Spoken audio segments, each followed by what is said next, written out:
unloaded and fed going up, half fed and loaded going down.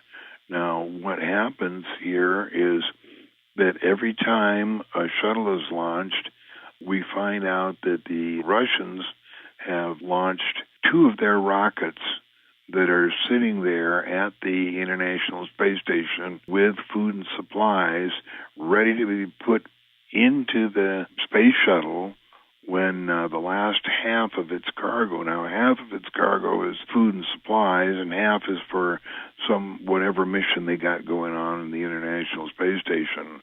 But then when that's unloaded, they've got the whole thing completely empty, and that's when they start putting all the stuff that the Russians got, food, vegetables, material mechanics, avionics, equipment, all kinds of stuff. They load that up, and then when they undock from the International Space Station, it should take them 54 minutes from undock to landing at Cape Kennedy. But surprise, surprise, it always seems to take 2.5 days. I've been in arguments with these guys, these idiots on the website. One is Jim Oberg and the other is Jay Reynolds, I think his name is. But anyway, when you're arguing with them, we say, well, what do you do for 2 days? And they say, well, we have union rules. We have to have 2 rest periods, 2 consecutive rest periods. We have to exercise. He says, actually, we're not slave drivers. We want to have a little fun before we go down, which is, of course, complete baloney. What they're doing is when they undock, they're now going to the satellites that they missed going up, and they're taking all the food that was delivered by the Russians in their 2 rockets and distributing it as they go back down the line. Now, when the last shuttle is retired here in the next year, we have got enough man-rated rockets to be able to handle that. Many people think that the only way we have of getting into space is a space shuttle. But in fact, there are 4 other rockets that are man-rated that operate every day. People are unaware that we have 24 major launch sites around the world that we use all the time. They can launch things as big as a Saturn V. The new places they got is Wake Island, one is Johnston Island. They've got something going on at Midway. They've got something going on down at Christmas Island. Of course, there's a huge facility down at Antarctica, but I don't know what they're doing down there. But they've got places all over the place to launch our man-rated vehicles, and also they have sea launch. Now, sea launch is a boat, a large boat that can launch a rocket. And the rocket can go up to supply satellites that have personnel on them that need supplying. The Navy is just about to launch their own sea launch, and that should be in the next couple of months or so.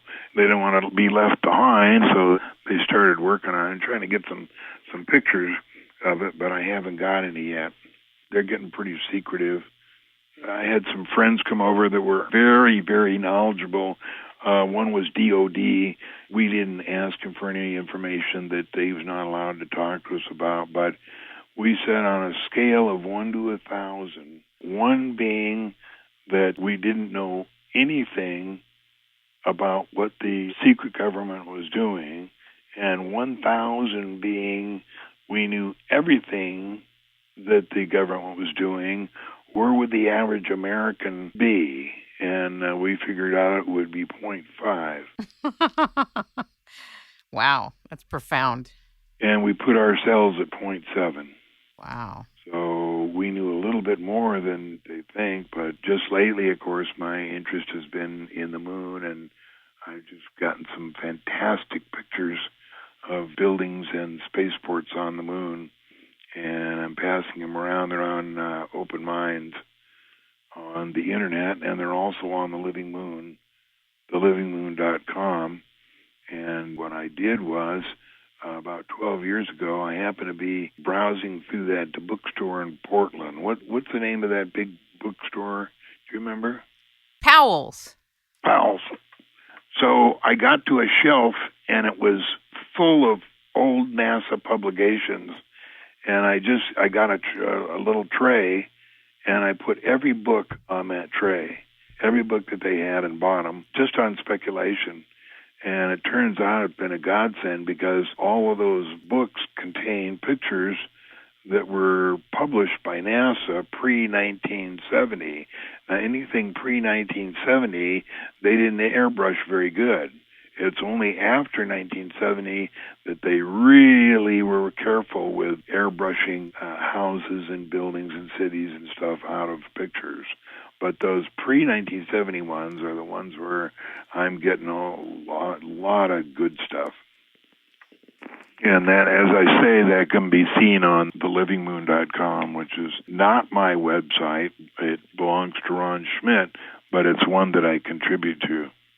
Can we talk a little bit about the Doomsday Seed Vault in the Arctic? I don't know. All that doomsday stuff is baloney. Nothing's going to happen in 2012. Right. I remember you saying that. Here's the thing. The Doomsday Seed Vault really does exist. So obviously, there is a purpose to have seeds in the event something happens, period, which doesn't necessarily have to do with Planet X or Planet Y or whatever. It is there. I just wondered why it happens to be in that location. I'm very interested in Antarctica, and I know that Ron Schmidt, you had shared, really is knowledgeable about Antarctica, and I was wondering if you are. No. I hand everything over to Ron Schmidt on Antarctica because I've just got too many other interests going on, and he is really up on Antarctica. Project Red Sox regarding nuking the moon. Can you talk about that? I don't know anything about it, but we certainly aren't going to nuke the moon. There's 1 million people that live up there, and I'm sure they'd be pretty pissed off. I used to think that all the towns were on the far side of the moon, but not all of them are. There's plenty on the near side. You just have to know how to look. And they also hide cities with holography. In thelivingmoon.com, we've got an excellent photo of Endymion. A friend of mine was looking one morning when they had the holographic technology turned off, and he saw what was there, a lot of buildings, and so we put those photos side by side and show you what they were cloaking there. There's another city called Batavius B. Got a great picture of it all lit up, and then a picture that if you just went out with your telescope and pointed at Batavius B, you wouldn't see anything but just ground and mountains. Have we been to Mars? I don't know. You know, I used to think that we were, and we had this yo-yo that came out of Livermore Laboratories. His name was Deacon or something like that. And he said that he would go to Mars in a jump room. And a jump room was like an elevator. You just pressed the button, the doors would open, go in, the doors would close, and then immediately they would open again, and you'd be on Mars. We asked him, you know, what he did most of the time he was on there, on Mars, and he said play ping pong. We asked him if he ever got to go to the surface, and he said no.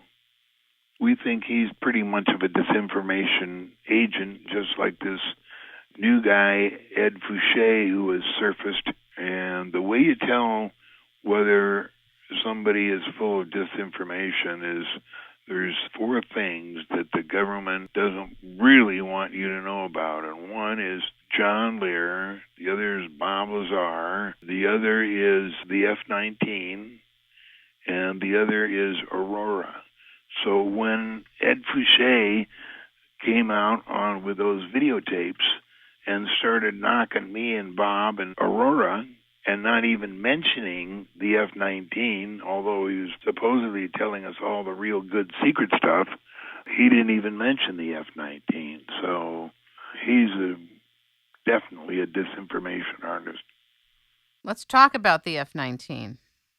The F-19 was an airplane that was built at the same time as the F-117A. As a matter of fact, the F-117A was a cover for the F-19. The F-19 was a batwing, but it used the same engine, same gear, and a lot of the stuff that was ordered for the F-117A could be used on the F-19. and that's how they got away.